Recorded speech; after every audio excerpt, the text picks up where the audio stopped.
Muito bom dia, boa tarde, boa noite para você, meu grande e querido amigo ouvinte. Estamos começando mais um episódio do podcast Onde a Coruja Lê. No episódio de hoje falaremos sobre um dos maiores artistas, se não o maior artista brasileiro de todos os tempos. Estamos falando de Chico Buarque de Holanda. Ele que há poucas semanas, em relação à gravação e publicação desse episódio, venceu um prêmio Camões. A gente vai chegar lá no prêmio Camões. Mas antes, vamos entender juntos um pouquinho mais quem é essa grande figura que é Chico Buarque de Holanda e qual a sua importância para a nossa cultura brasileira. Para isso, chamo o nosso grande amigo Rodolfo Rossi. Rodolfo, pode falar um pouquinho mais para a gente sobre quem é e a qual a importância de Chico Buarque de Holanda pro nosso país? Olá, ouvintes. Olá, Juliano. Tudo bem com vocês? Espero que sim. Muito bem, hoje então vamos falar de Chico Buarque, um compositor brasileiro que fez muito sucesso não só aqui no nosso país, mas também no exterior. Não à toa tornou-se prêmio Camões também. Veja, o Chico Buarque, ele é carioca, nascido no Rio de Janeiro, no ano de 1944. Ele começou a produzir canções na década de 60 e, curiosamente, o início da sua carreira coincide com o golpe militar de 64. Ele também compôs canções para o teatro, para a televisão, e dentre as produções que podemos destacar, há a peça Morte e Vida Severina, inspirada no poema de João Cabral de Melo Neto. O Chico Buarque ele teve que promover uma espécie de autoexílio na Itália em 1964 por ser, vamos dizer assim, uma voz ativamente política no nosso país, que bem sabemos que neste momento da sua história estava passando por um processo político bastante complexo, né? Os problemas que ele sofreu com a censura que impediam diversas das suas músicas, sobretudo na década de 70, foram um empecilho e também parte de um processo da criação artística deste autor, que devemos destacar, é um dos grandes autores de um país do subdesenvolvimento, isto é, o Brasil possui dentre os seus principais artistas Chico Buarque, um homem capaz de trazer e de dar voz às diferentes realidades e aos diferentes sujeitos que compõem este panorama, este colorido a que damos nome de Brasil. O Chico Buarque de Holanda, além de músico, ele também atuou em diversas frentes artísticas, digamos, do nosso país. Ele também é romancista, cronista e dramaturgo, atuando, portanto, proficuamente na área de literatura. Por que então, Chico Buarque de Holanda possui um nome tão falado, tão mencionado, referido, e é tratado como um dos nossos grandes artistas? Podemos sintetizar isso com a ideia de que este artista é capaz de dar voz aos marginalizados, desvalidos e oprimidos. Essa multiplicidade de vozes trabalhada pelo artista consegue colocar em cena, no palco, no drama desenvolvido pelas músicas, as diferentes realidades e vivências dos brasileiros, marcados como um povo bastante plural. Isso quer dizer que, dentro deste cenário, desta brasilidade, nós veremos em suas composições a luta de classes, as questões de gênero que marcam a nossa sociedade, como, por exemplo, a figura da mulher e o seu papel nos relacionamentos amorosos e assim por diante. Isso significa que, trazendo diferentes vozes para suas composições, o artista terá então que lidar com a ideia do jogo de cena que compõe as relações que permeiam essas vozes. Para o Walter Garcia, um estudioso da música da Universidade de São Paulo, e que nós citamos no episódio Racionais MC, há nas músicas do Chico Buarque um reconhecimento da questão de classe, da sua autopercepção como um pequeno burguês ou como um participante da classe média, que transparece em músicas que conseguem mostrar os dilemas dessa sociedade, a monstruosidade proveniente da violência social que provém seja de questões subjetivas ou, inclusive, sobretudo, de questões objetivas, da realidade material concreta, das necessidades sociais e das discrepâncias que aparecem neste cenário caótico. O Chico Buarque ele é um artista capaz de condensar o encontro entre um sujeito e a realidade imediata tipicamente brasileira, isto é, proveniente do mundo subdesenvolvido, de uma realidade capitalista atrasada e de relações muito marcadas por um passado histórico e social que foi inclusive citado pelo pai do nosso autor, o Sérgio Buarque de Holanda, em Raízes do Brasil. Um país formado por um processo de colonização patriarcal, escravocrata e assim por diante, acaba por encontrar na modernidade os resíduos, os reflexos dessa construção que aparecem nas vozes desses sujeitos que, à margem da sociedade, só poderiam se expressar e só poderiam aparecer, sobretudo para as camadas enriquecidas da população, através da arte, através da música. Ou seja, o Chico Buarque, ele é um grande artista porque ele consegue colocar em primeiro plano ou consegue dar razão e palco para vozes que não têm este espaço garantido. Ju, é claro que, falando então do engajamento deste artista, né, da sua percepção da realidade, do seu modo de lidar com a realidade e com a relação entre o eu e o outro, não seria diferente, né, o seu posicionamento na política. Você concorda com essa afirmação? Bom, para a gente avaliar um pouquinho melhor essa questão política dentro da obra de Chico Buarque, a gente precisa primeiro, então, voltar um pouquinho no tempo. A gente tem no primeiro álbum de Chico Buarque uma canção chamada Rita, que não sou eu que digo isso, é uma pensadora chamada Tércia Montenegro Lemos, talvez seja a sua primeira produção musical. Por quê? Data-se do primeiro disco de Chico Buarque, dentro desse disco é a única música datada do ano de 1964, sendo assim a mais antiga das produções registradas por Chico Buarque nesse primeiro disco. Ela vai dizer nesse texto que essa canção funciona como uma espécie de síntese do processo criador do eu lírico do Chico Buarque, no que diz respeito, pelo menos, no universo das paixões, no universo dos amores. E a gente sabe que as paixões e os amores nas músicas de Chico Buarque ganham uma centralidade muito importante.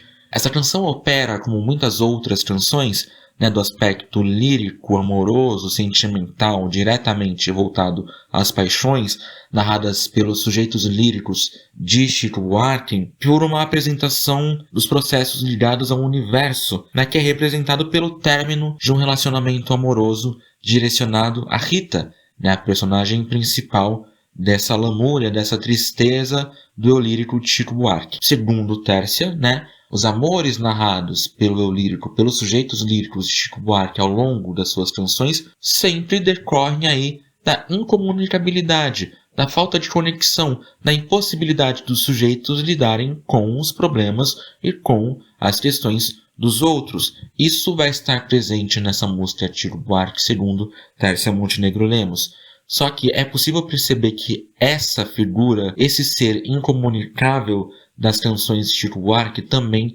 estará presente nas suas canções políticas. A gente tem no Chico Buarque, em primeiro lugar, assim como a gente viu alguns episódios anteriores com Bob Dylan, um indivíduo reflexivo à base de seu tempo. Ele vai pensar, ele vai refletir, como o Rodolfo bem falou, sobre questões econômicas, políticas, sociais, diretamente ligadas ao seu tempo. Ele é um indivíduo que vai pensar os problemas do seu tempo histórico, do seu tempo social. Nesse processo, constituído inicialmente durante a construção de um aparato ditatorial no Brasil, esse indivíduo reflexivo vai ser vítima da máquina da censura do Estado ditatorial, a ponto que, de fato, Chico Buarque chega a se exilar. Quando ele retorna, ele traz consigo a composição de uma música chamada, acho que todos devem conhecer, Apesar de Você, que é uma música que, na realidade, não vai criticar somente um indivíduo, ela vai criticar todo um sistema político, econômico, social brasileiro que provoca, sobretudo, dores físicas na tortura, psicológicas, dores econômicas na pobreza. A história da música acabou gerando alguns outros transtornos. Chico Buarque chega de fato a pensar durante um momento né, que essa música poderia causar problemas. Mas após alguns processos, a música é liberada e por muito tempo ela chega a tocar nas rádios muito bem. A gente não pode se esquecer também da questão mercadológica, né? Uma música, para ser publicada, tem que ir bem nos aparatos de rádio, na questão mercadológica, porque isso incentiva mais publicações, mais trabalhos dos artistas. E a música foi indo bem durante uma certa parte. Chegou a vender aí algumas boas cópias durante o período. Só que uma notícia, um trechinho de uma notícia publicada num jornal, faz com que as pessoas comecem a acreditar que era uma música dedicada a Geisel, que à época era presidente do aparato ditatorial brasileiro, o que já serviu para acabar com todo o processo da música. Ela foi proibida, né, as cópias foram destruídas, foram proibidas de serem vendidas, e o censor que deixou que a música fosse de fato republicada acabou punido pelo seu descuido, entre aspas, né, em deixar que uma música com um recado aparentemente tão claro para um presidente ditatorial fosse liberada. Chico Buarque, de maneira bastante irônica, né, quase que cínica, diz que a música não era para Geisel, era para uma mulher muito mandona. Enfim, chegamos na canção que é possível considerar talvez como uma síntese da carreira do Chico Buarque, principalmente em termos políticos. A gente fala de Cálice, de 1973. É muito costumeiro que algumas pessoas simplesmente se esqueçam, mas Cálice não é uma canção apenas de Chico Buarque. Ela foi composta por Chico Buarque e por Gilberto Gil para um festival da Phonogram, que era uma gravadora brasileira da época, que era detentora aí dos direitos de Chico Buarque, do Gilberto Gil e de grande parte aí dos nossos músicos de MPB através do selo da Philips, para um festival chamado Fono 73. Acontece que a música precisava ser liberada antes, né, aí da sua execução no espaço público. Foi enviada para o Diretório de Censura do Rio de Janeiro, foi recusada. Foi enviada para o de São Paulo para tentar aí agilizar o processo, mesmo que para uma execução pública, e também foi censurada. Durante a apresentação não sobrou nenhuma outra alternativa, tanto a Gilberto Gil quanto a Chico Buarque, que fosse quase que uma fala irreconhecível, né? Cantar a música sob sons que remetiam à música, mas que não eram a letra da música. No entanto, a palavra cálice costumava aparecer no meio dessas palavras, o que já foi suficiente para um atrito entre a gravadora, entre os cantores, entre os censores, porque os microfones nos quais a música estava sendo cantada eram costumeiramente desligados. Isso mostra bastante dessa questão da censura, né, à música. Cálice é uma crítica direta ao sufocamento quase que desértico, né, provocado pelo aparato do Estado de censura à cultura brasileira. Né? A música registra uma súplica semi-religiosa ali, né, evocada pela figura do pai e do cálice, né, que vão direto ao evangelho, mas que também vão dialogar com questões políticas, trabalhando através aí da paronomásia, né, do cálice, ou o copo de vinho, mas também o cálice do calar-se, do ficar quieto. E há uma questão muito importante aqui. A música, ela é cantada num tom de lamúria, uma lamúria muito triste, muito pesarosa, os sentimentos são muito à flor da pele, né? Mas também dialogam com uma melodia bastante monótona, que Walter Garcia vai dizer que é um tom de apaziguamento, como se a música, a letra da música tivesse de fato um enfrentamento muito poderoso, muito forte em relação à ditadura, mas a melodia quase que apaziguava essa força, essa lamúria dentro da música. A gente tem aqui uma canção de protesto muito poderosa, mas para a gente entender um pouquinho melhor como é que essa canção também opera em termos de forma, não somente de conteúdo, mas de forma, acho que o Rhodes pode falar um pouquinho para a gente sobre essa dualidade entre forma e conteúdo. Muito bem, Ju. A gente sabe, né, que é muito importante sempre pensar no campo da criação linguística da arte, independente da linguagem que é empregada na composição artística, que a forma, a estrutura, os elementos empregados na construção do objeto artístico integram também o campo do conteúdo, isto é, os sentidos que surgem naquela obra de arte, naquela produção e assim por diante. Nós temos que pensar, e de novo citando Walter Garcia, que o Chico Buarque ele produz um radicalismo musical à brasileira, à moda brasileira, né? Este radicalismo ele provém daquela doçura com que o nosso autor trabalha os temas sociais, que retratam o grotesco, isto é, aquilo que há de mais cruel, de torpe em nossa sociedade. Para promover um paralelo, acho legal citar o Racionais, o grupo de rap que nós trabalhamos anteriormente. Enquanto músicas como Negro Drama demonstram a realidade social de maneira mais vertical, isto é, mais objetiva, mais direta, partindo do ponto de vista do favelado, do pobre e assim por diante, músicas como Sinhá, do Chico Buarque, que é uma canção narrativa que conta a história de um escravo que está sendo punido injustamente porque o senhor de engenho acredita que ele estava flertando com a Sinhá que tomava banho no rio, quando na verdade ele só estava passando ali pela localidade, mostra então esse distanciamento. Afinal, na música Sinhá, por mais que nós possamos identificar, né, uma voz poética, um sujeito poético, que é um negro escravizado, que está tentando se defender, essa defesa ela não é tão vertical.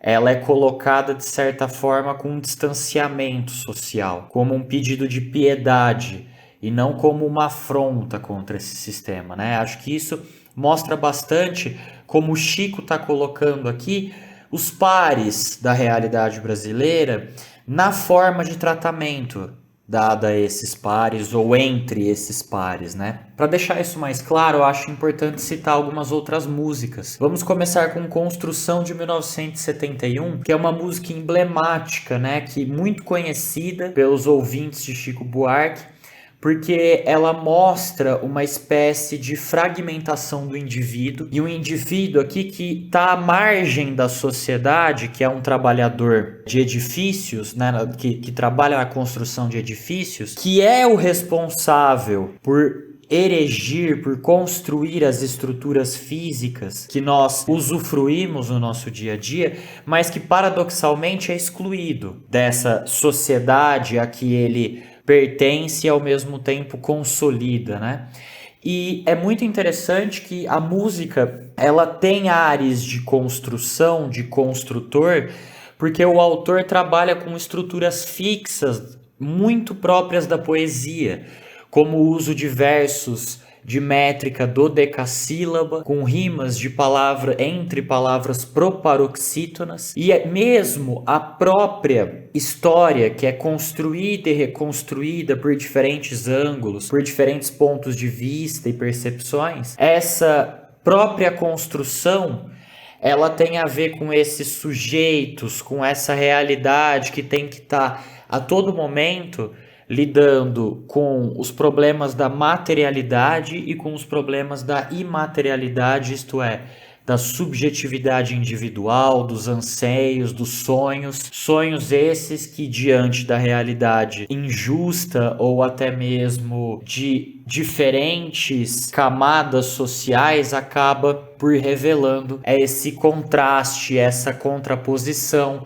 entre o ser e o não ser. É um pouco complexo, mas se lembrarmos que a música, né, ela de certa forma reavalia de diferentes modos um trabalhador brasileiro que não tem o seu reconhecimento ou que não é visto como deveria, acho que já é uma baita mensagem de humanização sobre esses invisíveis, por assim dizer. Outra música muito interessante é a música Carioca, de 1998, em que a voz poética promove uma espécie de venda da cidade carioca, da cidade fluminense do Rio de Janeiro, como Oswald venderia a São Paulo da década de 20, né, de 1920, na Semana de Arte Moderna. Então, para citar o Walter Garcia novamente, né, é interessante pensar que a música promove uma espécie de pregão, isto é, uma venda popular, como se um trabalhador popular do povo vendesse de maneira informal a cidade do Rio de Janeiro. Não precisamos pensar muito longe da nossa realidade para entender que no Brasil, grande parte da população sobrevive por meio do trabalho informal, por meio das barraquinhas de venda, né, dos comércios ambulantes e assim por diante. Então, existe uma tentativa de vender produtos e a própria paisagem, né, que integra a cidade do Rio de Janeiro. Então, ele menciona, por exemplo, quentinhas, quem está a fim de comprar uma quentinha e assim por diante. E aí, transitando por esta paisagem, ele acaba por revelar também as suas contradições.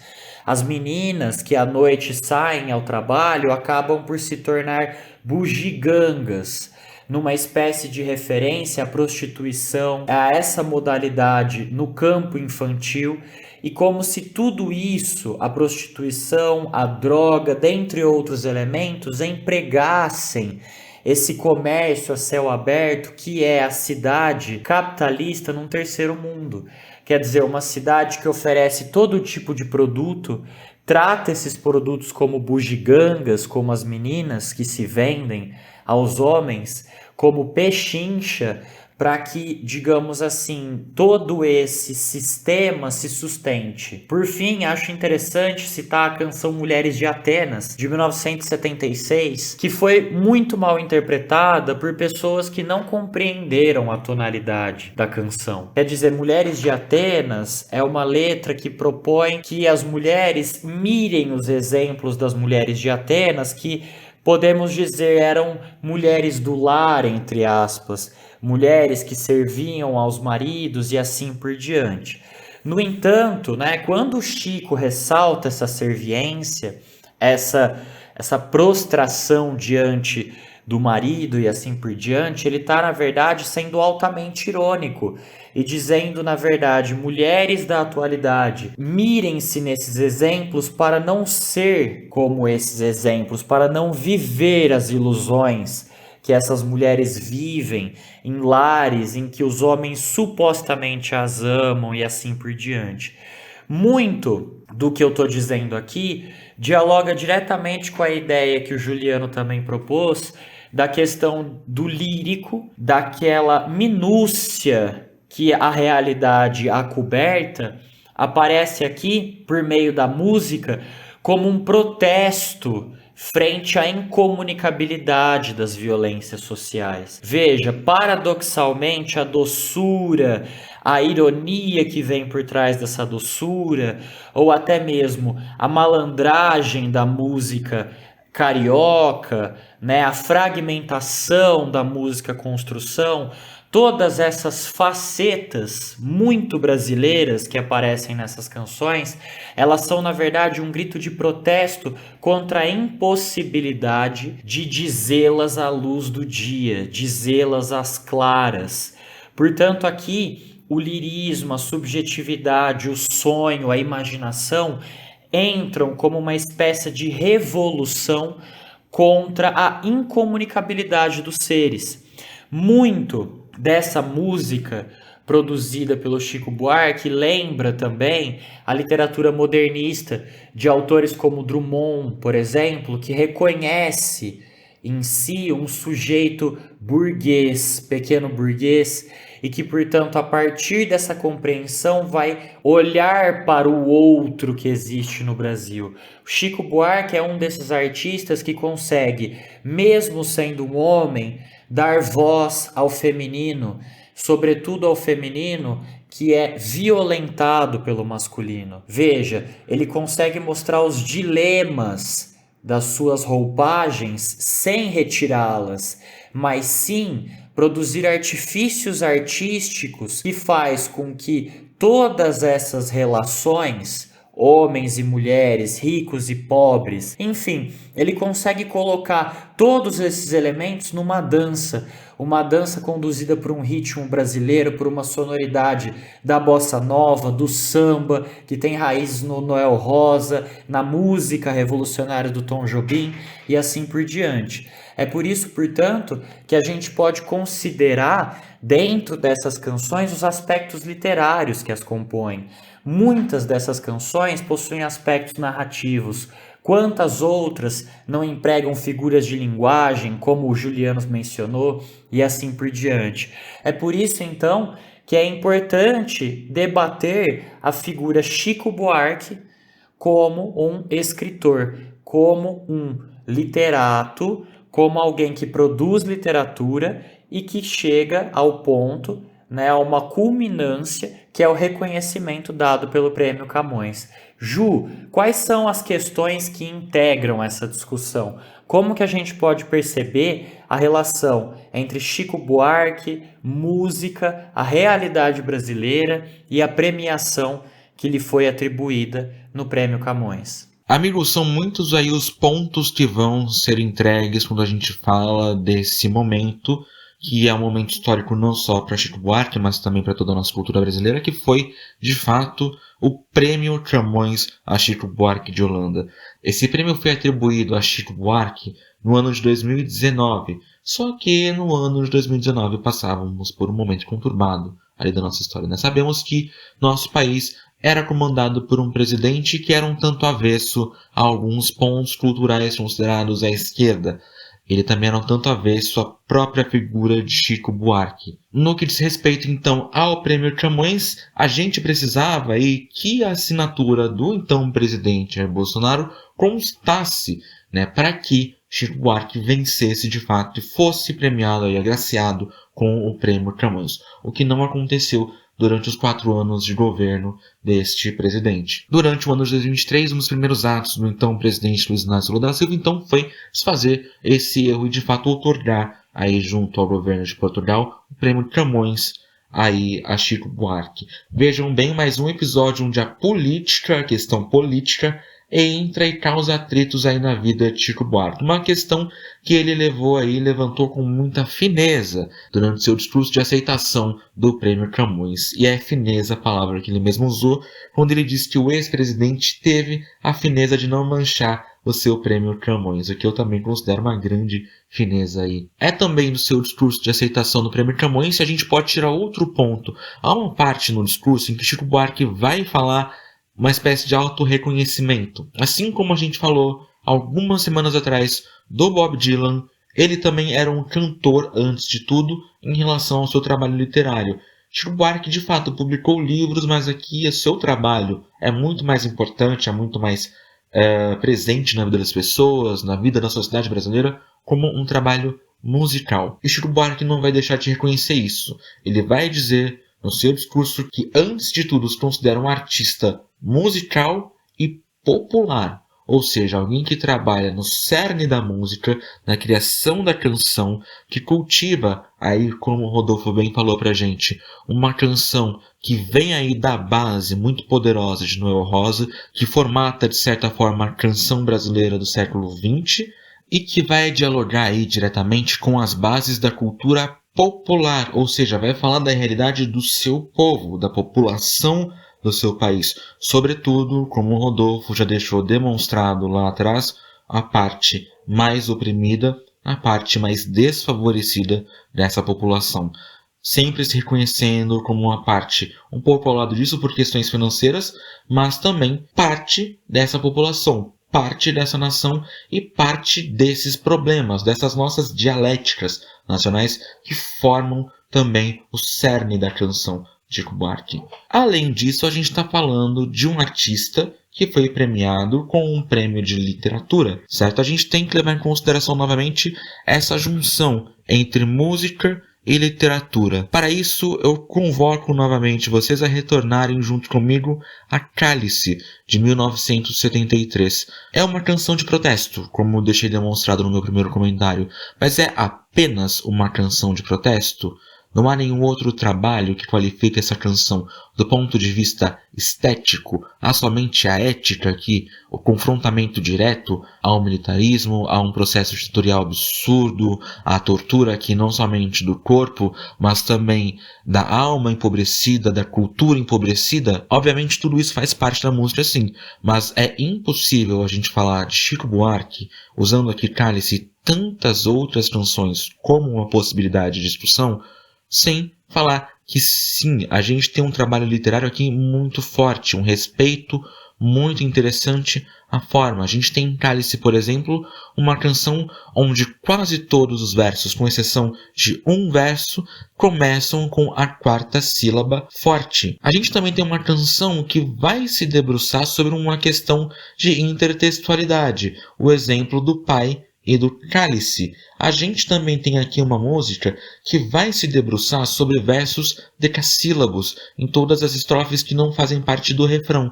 A gente tem uma música que vai se debruçar sobre a presença de um coro, de um coral, que vai ressaltar a todo momento a paranomásia do cálice e do calar-se, do ficar quieto, do não falar. Isso tem pleno valor literário. Isso constitui um aspecto literário muito importante em Chico Buarque, quando a gente para pensar que ele é um cantor que levou para casa, há poucas semanas atrás, um prêmio literário, porque representa um grande exemplo de autor musical popular, como ele gosta de se referir, e também literário brasileiro. É impossível a gente falar aqui de Chico Buarque sem associar todas essas esferas. A gente está falando de um artista completo, que trabalha em todos os pontos, que consegue criar histórias, que consegue ter uma narratividade, como o Rodolfo bem falou, nas suas canções. Que consegue ter, por exemplo, num poema, uma inspiração para uma música como Beatriz, do Grande Circo Místico, que consegue ter, numa questão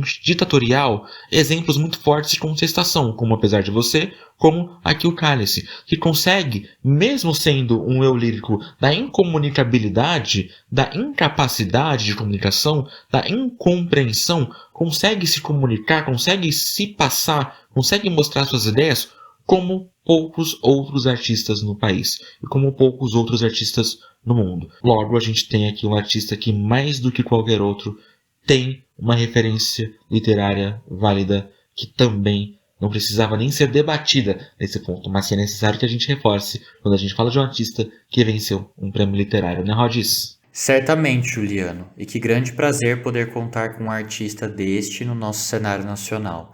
Viva a música brasileira e que ela possa se multiplicar nos anos que estão por vir, isto é, trazer novas facetas, novas cores deste Brasil a partir de composições pensadas com este objetivo e, claro, com muita ênfase para a nossa realidade social. Afinal, são tempos que conclamam esse tipo de discurso.